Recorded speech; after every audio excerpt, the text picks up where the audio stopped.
In my previous video that introduced the new Moneyball feature to FMDataLab, I had received some comments suggesting that the Moneyball tool is somewhat complex and ultimately overwhelming, which I do tend to agree actually. Statistics can indeed be quite intricate. One could even argue that Football Manager itself is quite overwhelming, particularly for first-time players. Given that FMDataLab is built on top of Football Manager, it naturally inherits this complexity. However, as some viewers rightly noted, I didn't adequately demonstrate how to actually use the Moneyball methodology to identify the undervalued players that I mentioned. Therefore, this video will focus on precisely that. Before we begin, I want to acknowledge that the guidance I offer here may not match the depth and expertise found in the excellent Moneyball Clinic series by MustermannFM. That series delves deeply into analysing players through statistics and provides numerous examples of key metrics to consider. I highly recommend checking it out, as it may address many of your queries or even answer questions you hadn't yet considered.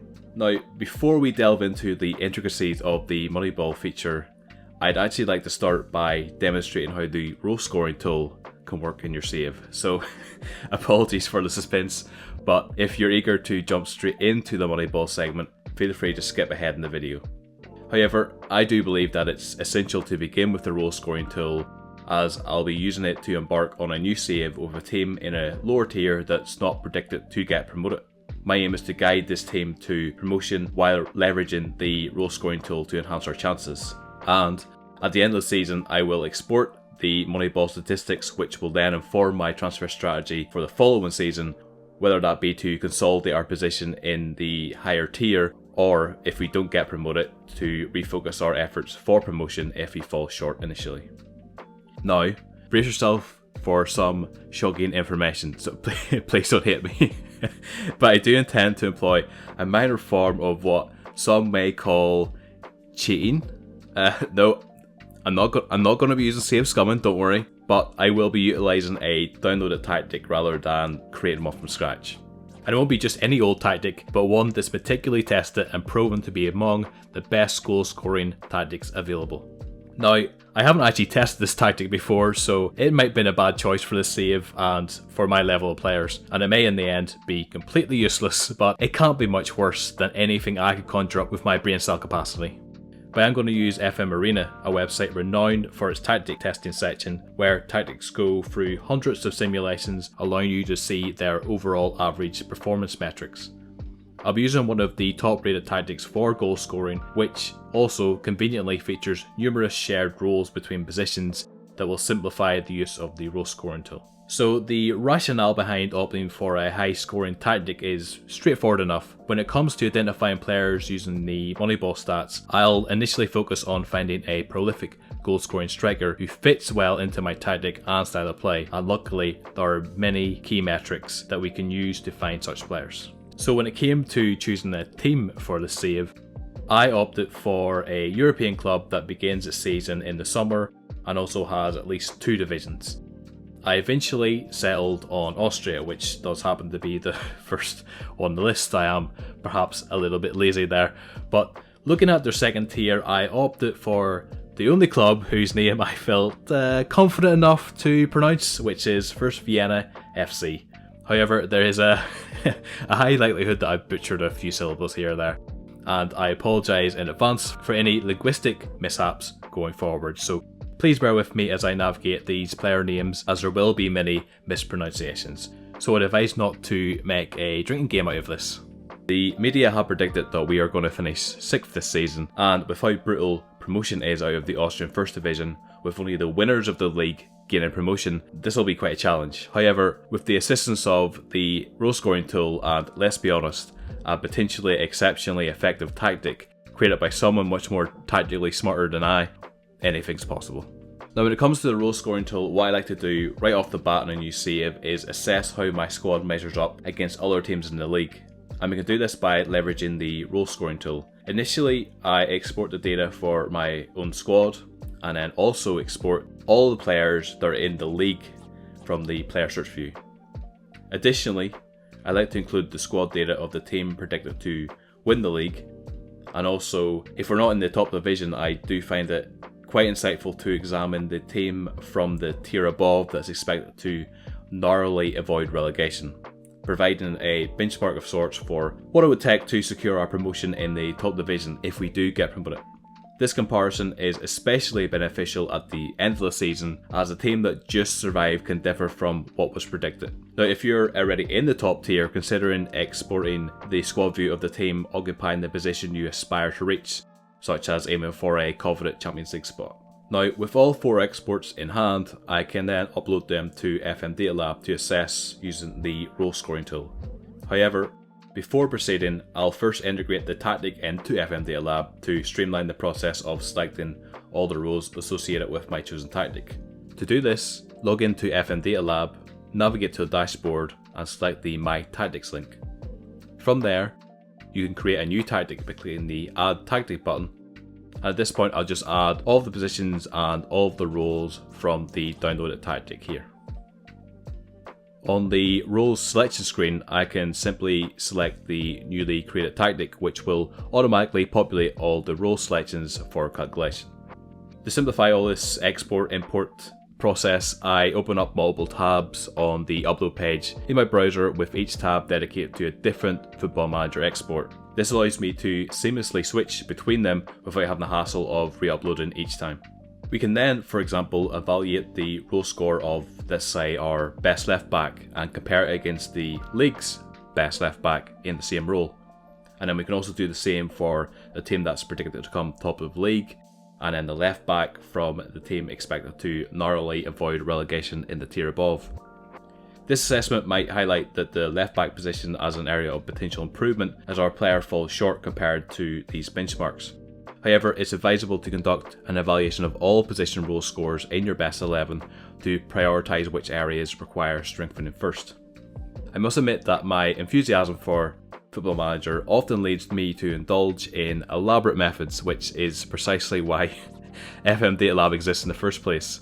The enthusiasm typically manifests itself in the form of creating spreadsheets, a task that could be done manually but would not offer the same dopamine hit that I sadly live for.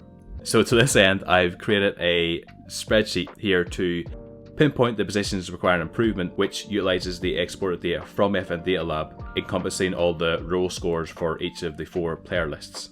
As previously mentioned, this process can be done manually by comparing the top role scores within your squad against those of other teams in the league, identifying areas needing improvement.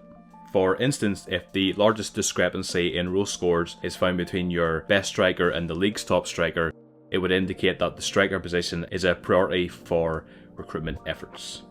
For this spreadsheet, I devised a script that determines the optimal starting 11 for my squad, as well as the best 11 for all teams in the league, and the team that was forecasted to win the league, and the team predicted to narrowly escape relegation from the tier above. In essence, this script evaluates all possible combinations of 11 players from the highest ranked players in each role that can play within that role to identify the most effective lineup. This script meticulously examines every kind of permutation to identify the best 11, ensuring that the highest possible combined total role score is met. I do want to add similar functionality to FMDataLab in the future in combination with the tactic creator, but it needs a bit more testing to ensure it does its job adequately. In this spreadsheet, I can then see how my squad stacks up against other teams in the league. By ranking the total role scores for each team, I can obtain a hierarchy of teams based on their total role scores. So according to this ranking, my team is positioned 8th, slightly below the media's prediction of 6th place. Furthermore, to help with deciding which position I need to cover first, I've employed a weighted ranking system that identifies the weakest positions compared to other teams across the league. Where you can see, more often than not, my second centre mid is usually the worst ranked in all comparisons, followed by the centre attacking midfielder. And you can see here that the right back and the striker are my strongest positions overall relative to the other best players in those roles in the league, as they rank closely in comparison with those players. Ultimately, the decision of which position to address first is yours. Personally, I focus on the area with the greatest relative weakness compared to that of the league. Alternatively, you might choose to target the role with the largest score disparity between the best player in your squad and those in your shortlist, or consider the player with the highest role score from your shortlist as your first target. Another approach could be to recruit for positions in your squad that require greater depth. Having identified centre midfield, for me at least, as a position requiring improvement, the next step is to compile a shortlist of potential recruits in Football Manager who excel in the central midfielder role for the support duty. In Football Manager, I will then create a shortlist of players who are open to joining my club. To achieve this, I'll navigate to the player search view, then apply filters to target players who are showing at least a slight bit of interest, and then export this list. Upon returning to FMDataLab, I will upload the exported file to the role scoring tool. Within the tool, I will apply specific filters to narrow down the candidates. Initially, I'll filter for players capable of actually playing as a centre midfielder. Just to ensure that we're actually evaluating players who surpass our current options, I will set the minimum role score threshold to be 11.34, just that above of Mohamed Sanogo, the second best central midfielder in my best 11. Following this, I will then sort the results by descending order for the central midfielder role to identify the top candidates for strengthening this position in my squad.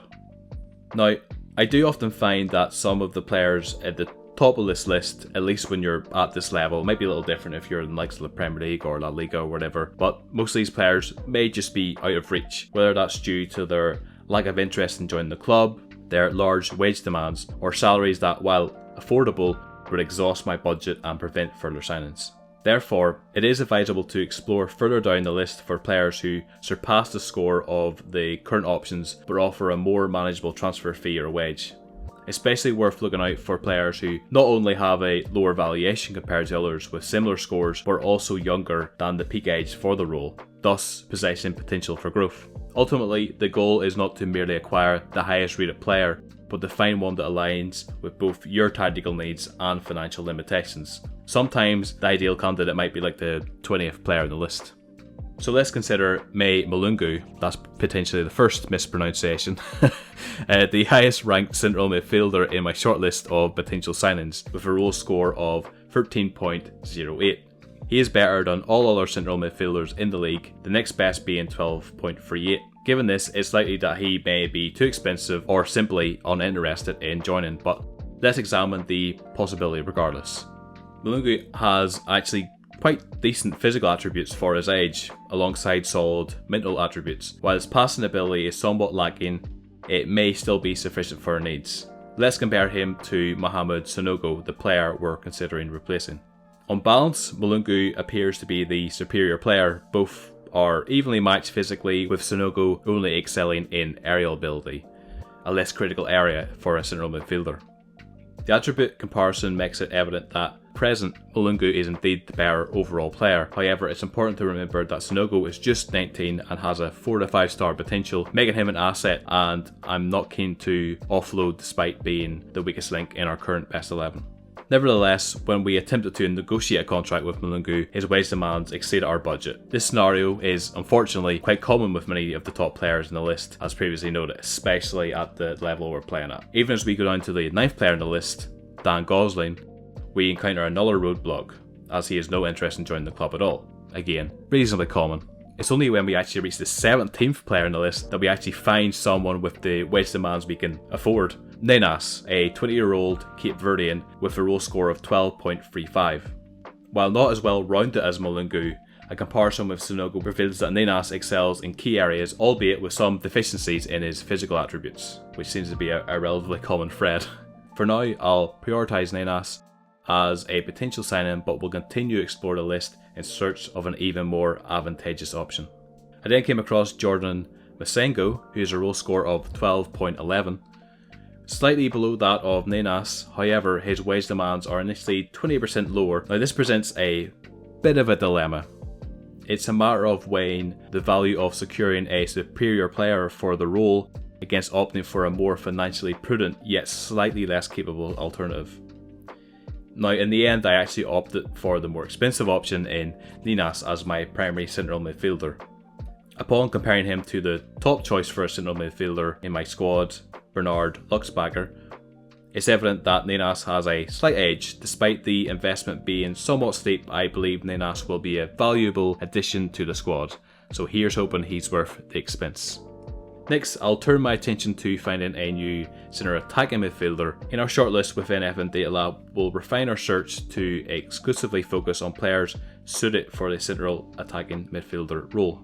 We'll set the minimum attacking midfielder role score to be 11.27, which is just slightly above the score of our current best central attacking midfielder, Nicholas Wunsch, who has a role score of 11.26. The top central attacking midfielder from my shortlist is Marlos, boasting an impressive role score of 12.78. This score would elevate him to the status of being the best in the league, surpassing the current high of 12.52. His attributes are indeed probably way too good for this league, with 17 dribbling and 18 technique being rather alluring, I must say.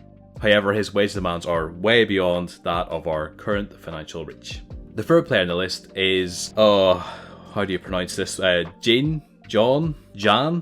Anyway, I'll just go by Carioca. But Carioca, who, despite being 35, still appears to possess some decent talent for the Austrian First Division at least. Compared to Wunsch, Carioca is a superior player and fortunately falls within our budget. So I decided to take a chance and attempt to secure his services, and I was able to successfully sign Carioca to First Vienna.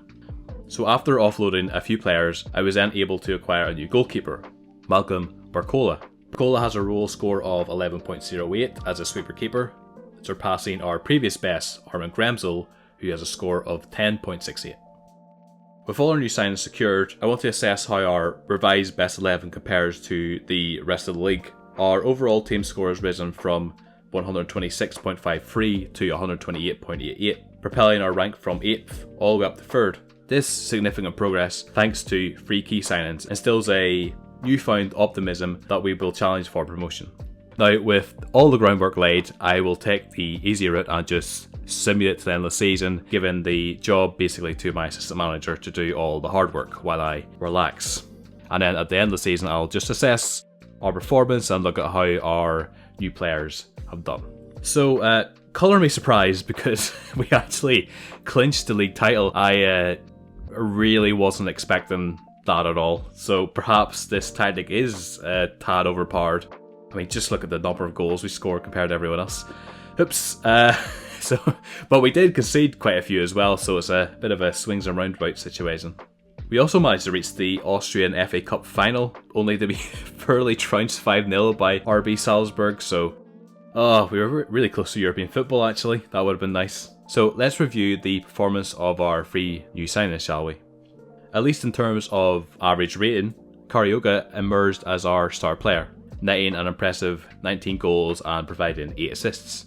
Nenas also delivered a commendable performance with 11 assists to his name.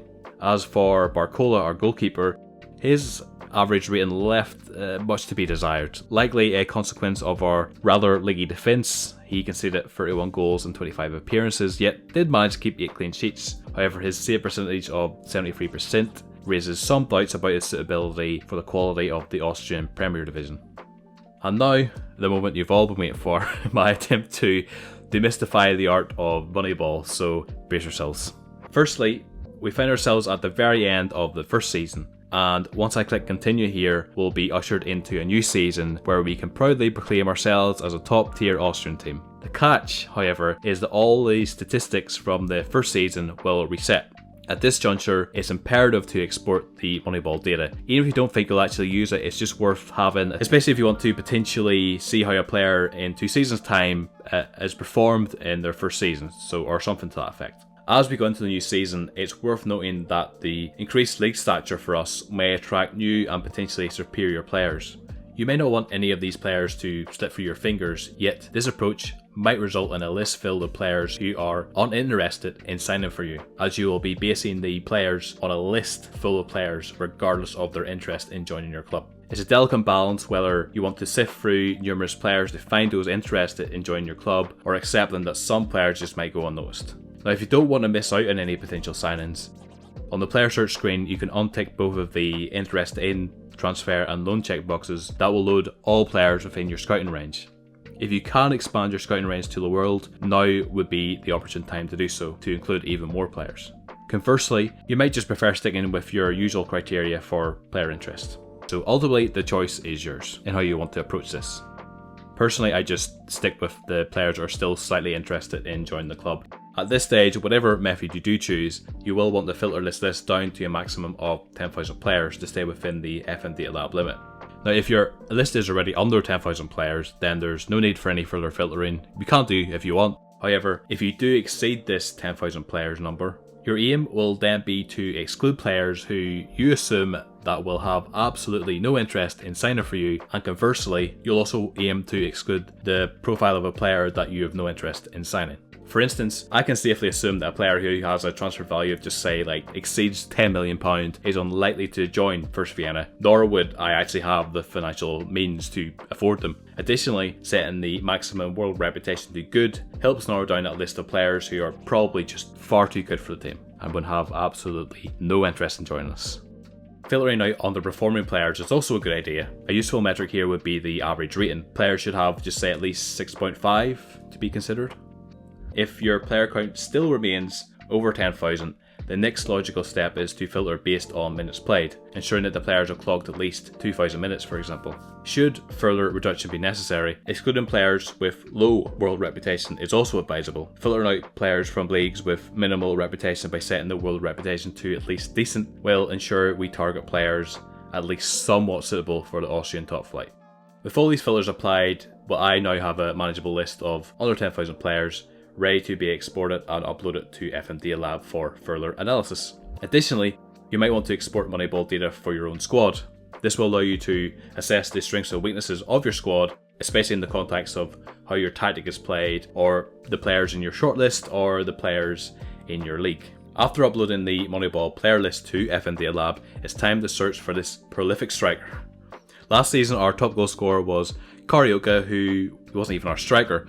That role was occupied by Monchin, who appears to be the highest earner at the club, and he managed 13 goals with an XG per 90 of 0.4, which is a little bit low, and there are several non-strikers that outperformed him in this metric. Given his hefty wages, I'm convinced we can unearth a more efficient and more cost-effective striker for our squad. So I feel that with your approach to Moneyball, it can be very unique, it can be very different. This is just sort of a guideline of how I do it. You can go about it whatever way you want. You sort of will have a better idea of how your team plays, where your strengths and weaknesses lie, and it's just all about trying to find the metrics and the statistics that sort of fit your style of play, and maybe plug some of those weaknesses that you have in your squad. So my approach, if I wanted to find this prolific striker, is to start by examining the archetypes for a player's position. In this case, let's delve into the statistics for an attacking forward archetype. I think there's other places you can find this little radar chart. I think I might be thinking of a skin potentially, but usually if you just go to a player and look at the report, and then you can sort of, I think within the data hub, you can then select various different archetypes. I'm using the word archetype, I'm not even sure that's what it's called. I just feel I'm not sure what else to call it, I'll be honest. So you'll notice here for Monchin, he does outperform most of his peers in the Austrian second tier across various metrics. However, it's essential that we need to focus on statistics that are more pertinent to my style of play. Well, I say my style of play, I've just downloaded a tactic. It's not really my style, but you know what I mean. And basically you want ones that align to your tactical instructions. For example, if our tactic includes instructions like tackle harder and move into channels, we should consider metrics such as tackles won, their pressing efficiency, and possession stats. While there isn't a perfect metric for assessing how effectively a player moves into channels, sprints per 90 might give us some insight, though it lacks the specificity regarding where and how those sprints occur. So not all instructions can be covered, but some you can glean potentially some stats. The role description for an advanced forward also highlights the primary duties of scoring and creating goals. For scoring goals, metrics like non-penalty goals per 90 and expected non-penalty goals per 90 are invaluable to assessing a player's finishing ability. On the creative side, you might want to look at clear-cut chances created per 90 or expected assists per 90. Additionally, since winning possession is part of the role, examining possession won or lost becomes crucial. And for laying off passes or crosses, metrics such as key passes and open play crosses would also be beneficial to analyse. By combining the archetype statistics with those derived from your tactic and role instructions, you can sort of zero in on a few crucial metrics to consider. Let's delve into the crucial metric for assessing a striker's prowess: non-penalty goals per 90. This statistic is often a clear indicator of a player's ability to find the back of the net. So let's see who tops the list in that category. Now, with a large data set like this, you will often find that players leading the charts are from much lower leagues. Their impressive stats may be somewhat inflated as their current ability might be more of a tier or maybe 2 tiers above the level they're currently playing at. Now, this doesn't necessarily mean that they won't be effective in your team, but they might struggle when faced with tougher competition, and their stats could drop significantly because of this. Ideally, you want to target players operating at a level close to your own, yet still undervalued by the market. One way to gauge this is by considering the reputation of the division in which they play. For instance, the Austrian Premier Division boasts a 3.5 star rating, ranking it 10th overall. With this in mind, I consider the Italian Serie B, with its comparable reputation as the lowest league, worth examining. However, I wouldn't completely dismiss players from the lower leagues if their stats are particularly compelling. Now, if we turn our attention to the top ranked player for the non-penalty goals per 90, we find David Velasquez leading the charge. His average rating is also impressively high, but there's a bit of a catch. He's currently playing his trade in what I believe is the 7th tier of Spanish football. Despite the lower level of competition, his goal scoring metrics are exceptional, making him quite the standout candidate on this list. Dropping down to the 4th highest in the non-penalty goals per 90, we encounter Alassane Keita. Probably got both of those wrong. Interestingly, he outperformed expectations because he netted more goals than anticipated, which suggests he's the type of player who capitalises on his opportunities. He's among the elite finishers, sitting in the 100th percentile for the finisher metric, which is a clear indicator of his proficiency in front of goal. However, at 32 years of age, he might be approaching the twilight of his career, which could be a concern. Another issue, which is mostly a false alarm, is the rather odd statistic you see here of 0 dribbles. Given that this league isn't set to the maximum match detail, it's likely a data anomaly. The same goes for his progressive passes, so when dealing with players from leagues with less detailed data, a degree of caution is advisable. Now at this point, I'd like to refine the data set a little bit more and pinpoint standout players. It's time to filter down some key statistics. First, I'll ensure that no player is earning more than Monstein, who's currently at 4.3k a week. Now, I ideally would actually set this much lower because usually when you try and approach some of these players, they're probably looking at 2, 3, 4 times as much wages per week than what they're currently getting paid. Next, I'm focusing on strikers with a non-penalty goals per 90 rate higher than Monstein's 0.4, so I'll just set the threshold to say 0.45. Additionally, I want players who consistently outperform their expected goals, so I'll set a minimum value of their non-pen XG over performance to be at least 1, which means they're scoring at least 1 goal more than they're expected. To top it off, I'm seeking strikers who excel across multiple key metrics. To do this, I'll filter for those who rank in at least the 85th percentile for some of the striker-related computer stats like creative forward, attacking forward, and finisher. So at this point, we've sort of got a short list of potential goal scorers, and one name sort of leaps out here: Adnan Basic. His wages and transfer value are remarkably low, and hits that goal of being undervalued by the market. And although he's playing in a lower reputation league in Montenegro, his attributes hold up surprisingly well compared to Monstein. His physical attributes might raise some concerns, but they obviously haven't hindered his performance this season. He seems to also have a knack for getting his head on the ball, so our wingers could have a field day picking in crosses his way. Impressively, Basic also ranks highly in attacking actions per 90, showing he's eager to get involved up front. He's also in the top half for dribbles per 90 and pressures per 90. Notably, he's in the 100th percentile for both finisher and attacking forward computed stats, making him a very compelling candidate for a striker role.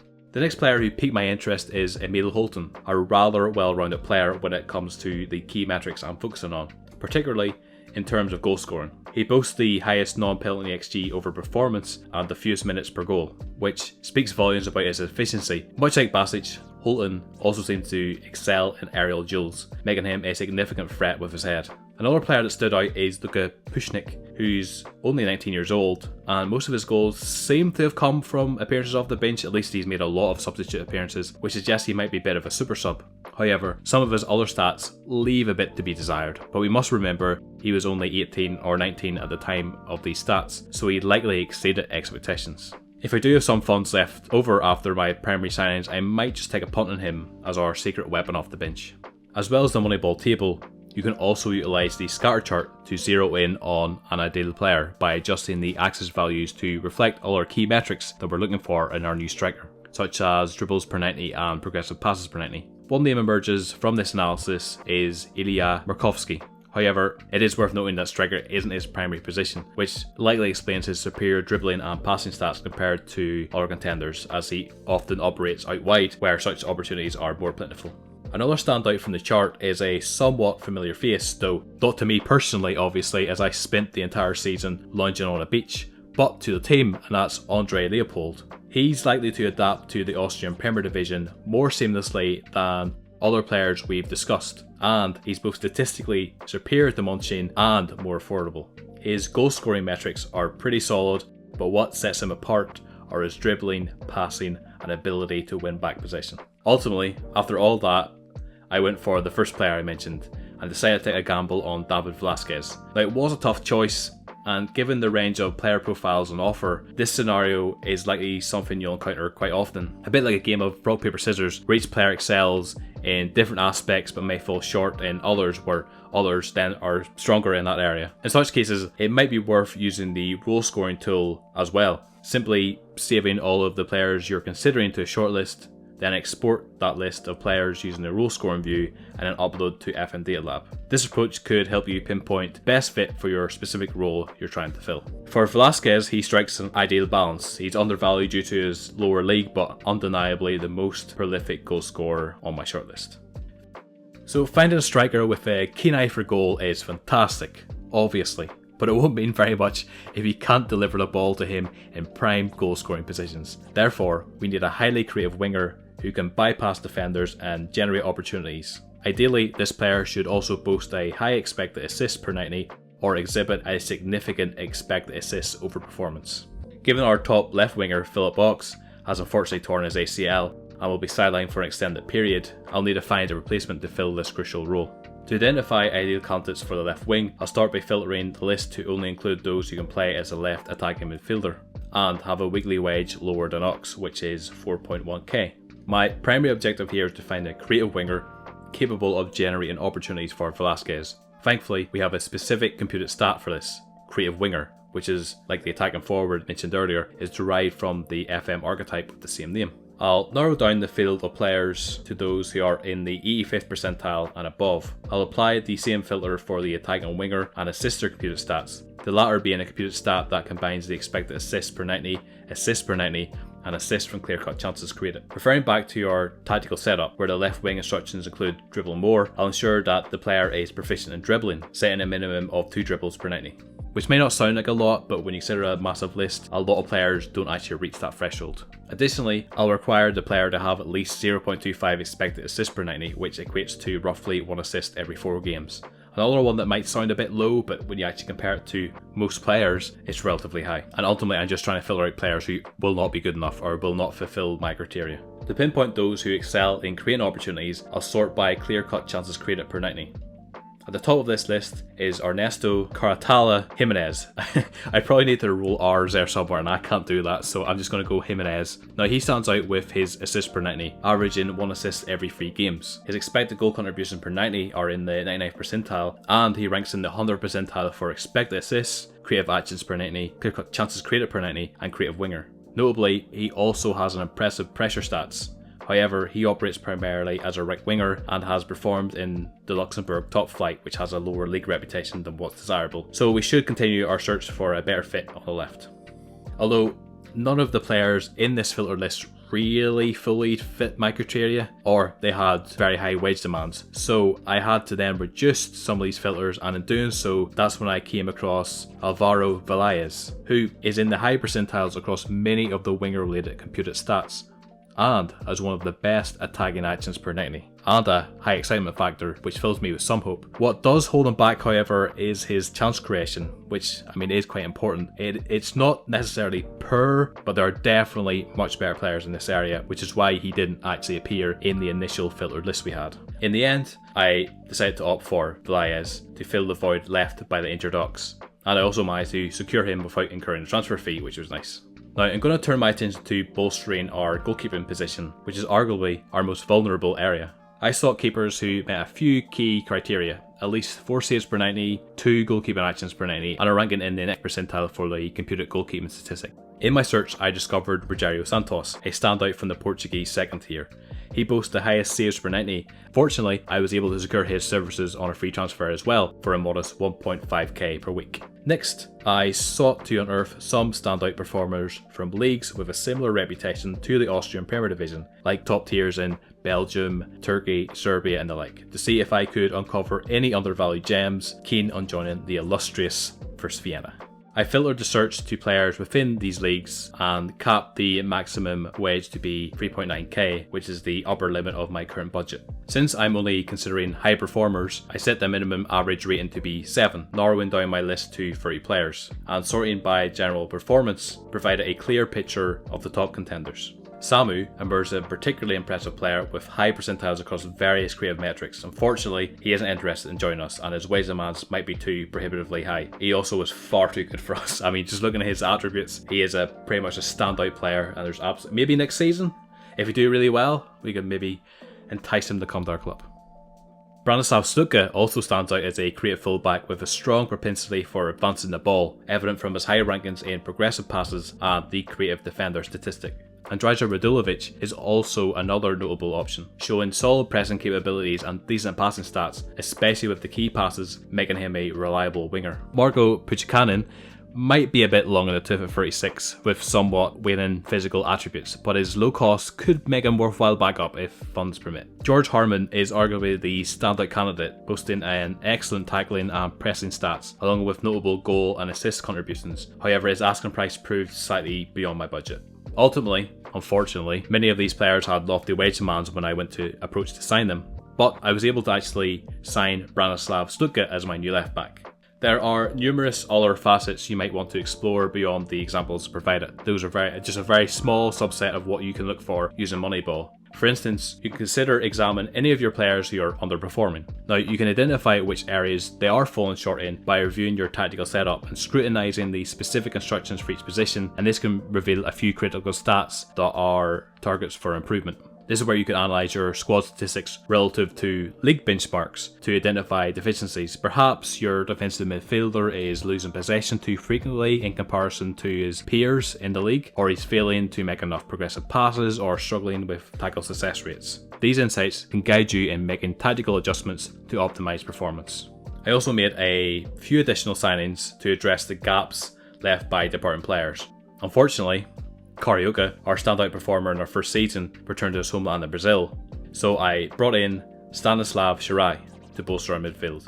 Shirai excels in several key areas, including chances created per 90, clear-cut chances created per 90, open play key passes per 90, and creative actions per 90. Additionally, I acquired Alex Kirk, a centre-back recommended by our scouts to provide valuable depth in that position. Now, if all these signings completed and a large hole burned in our club's pocket, I will simulate to the end of the season again and evaluate how our new recruits perform. And I'll be honest, my expectations aren't high, but I'm optimistic that we've assembled enough quality here to at least ensure our survival. But I have a feeling that it'll be a bit touch and go. So here we go, back on the beach again.